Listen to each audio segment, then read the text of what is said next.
आज आश्विन शुक्ल पक्ष की एकादशी पापांकुशा एकादशी का व्रत है। पाप रूपी हाथी को व्रत के पुण्य रूपी अंकुश से बेंधने के कारण ही आश्विन मास के शुक्ल पक्ष की एकादशी का नाम पापांकुशा एकादशी पड़ा है। सभी पापों से यह मुक्त करने वाली है। इस दिन पद्मनाभ भगवान विष्णु की भक्ति भाव से पूजा करके ब्राह्मणों को उत्तम दान एवं दक्षिणा देनी चाहिए। जनहितकारी निर्माण कार्यों, मंदिर, धर्मशाला, तालाब, प्याऊ, कुआं, बाग बगीचा आदि बनवाने के लिए के कार्य प्रारंभ करने के लिए पापांकुशा एकादशी का उत्तम मुहूर्त माना जाता है। युधिष्ठिर ने जब आदरपूर्वक भगवान श्री कृष्ण से पूछा नमन करके कि भगवान जनार्दन, आश्विन शुक्ल पक्ष की एकादशी का नाम, महिमा और विधि क्या है, उसके बारे में वर्णन कीजिए। तो भगवान श्री कृष्ण ने कहा, हे धर्मराज, ये समस्त पापों को नाश करने वाली इस एकादशी का नाम पापांकुशा है।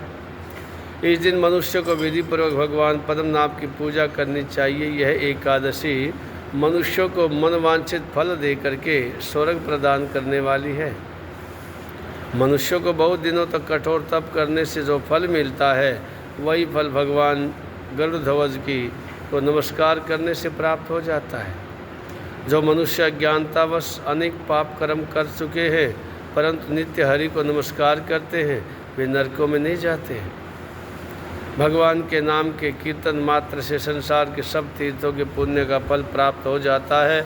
जो मनुष्य भक्त वत्सल भगवान विष्णु की शरण में जाते हैं, उनको कभी भी यम यातना भोगनी नहीं पड़ती। जो मनुष्य वैष्णव होकर के भगवान शिव की और शैव की होकर के भगवान विष्णु की निंदा करते हैं, वे अवश्य ही नरकगामी हो जाते हैं।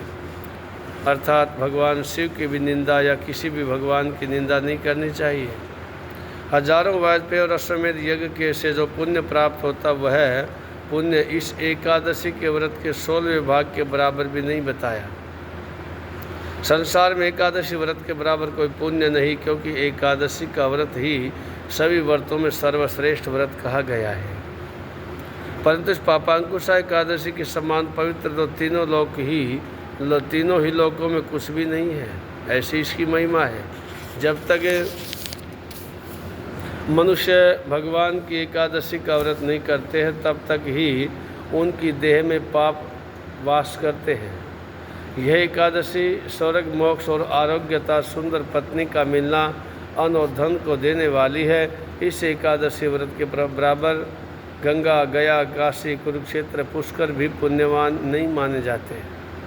इस एकादशी का व्रत और जागरण करने से मनुष्य भगवान विष्णु के पद को प्राप्त कर लेता है। राजन, इस व्रत के करने वाले 10 पीढ़ी मातृ पक्ष की, 10 पीढ़ी पितृ पक्ष की और 10 पीढ़ी मित्र पक्ष का उद्धार कर देता है। वे स्वयं भी दिव्य शरीर धारण करके चतुर रूप हो जाते हैं। पीताम्बर पहन करके, हाथ में माला लेकर के गरुड़ पर चढ़ करके भगवान विष्णु लोक को चले जाते हैं। हे राजन, इस व्रत को करने से पापी मनुष्य की दुर्गति को प्राप्त हुए हैं, उन्हें दुर्गति से मुक्ति यह व्रत जो है दिला देता है। इस व्रत के करने से दुर्गति को प्राप्त हुआ व्यक्ति सदगति को प्राप्त हो जाता है। आश्विन मास के शुक्ल पक्ष इस पापांकुशा एकादशी का जो लोग व्रत करते हैं, वो अंत समय में हरि लोक को, भगवान विष्णु के बैकुंठ लोक को प्राप्त हो जाते हैं तथा समस्त पापों से मुक्त हो जाते हैं। सोना, तिल, भूमि, गौ, अन्न, जल, छाता, जूता दान करने से मनुष्य यम को नहीं देखता। जो मनुष्य पुण्य कर्म और एकादशी के व्रत किए बिना जीवन के दिन व्यतीत करता है, वह लुहार की भट्टी की तरह सांस तो लेता है, लेकिन सांस लेते हुए भी निर्जीव के समान कहा गया है। निर्धन मनुष्यों को भी अपनी शक्ति के अनुसार दान करना चाहिए तथा धन वालों को सरोवर, बाग, धर्मशाला, गौ सदन, भूमि, घर आदि का निर्माण करवा करके दान करना चाहिए। ऐसे मनुष्य को यम का द्वार नहीं देखना पड़ता तथा संसार में दीर्घायु, धनाढ्य, कुलीन और रोग रहित रहते हैं। सारांश यह है कि धर्म से सदगति और अधर्म से दुर्गति प्राप्त होती है, इसमें कोई संदेह नहीं। हे राजन, जो आपने मुझसे पूछा वह मैंने आपको सुनाया। जो है कार्तिक इसके बाद जो अब अगली जो एकादशी आएगी उससे जो है कार्तिक मास प्रारंभ की एकादशियाँ प्रारंभ होगी। दीपावली से 4 दिन पूर्व की जो एकादशी आती है वो कार्तिक मास की कृष्ण पक्ष की एकादशी आती है जो है। इसलिए एकादशी का व्रत तो जीवन में मनुष्य को अवश्य करना ही चाहिए, कोई और व्रत करे ना करे। एकादशी के व्रत की बड़ी महिमा है, बहुत महिमा है। प्रत्येक व्यक्ति को, प्रत्येक सनातनी को एकादशी का व्रत अवश्य करना चाहिए। यह व्रत बड़ा उत्तम और सर्वश्रेष्ठ है। भगवान विष्णु के लोकों की प्राप्ति कराने वाला है, जीवन में चतुर्थ पुरुषार्थ को प्रदान करने वाला है। बोलिए श्री बांके बिहारी लाल की जय, श्री गौ माता की जय।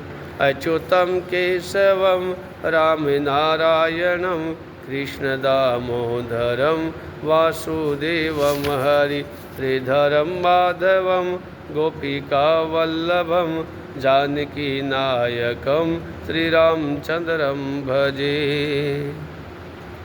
ये जो आज की कथा हम सब ने श्रवण की है, यह एकादशी की कथा आश्विन शुक्ल पक्ष की पापांकुशा एकादशी की कथा है।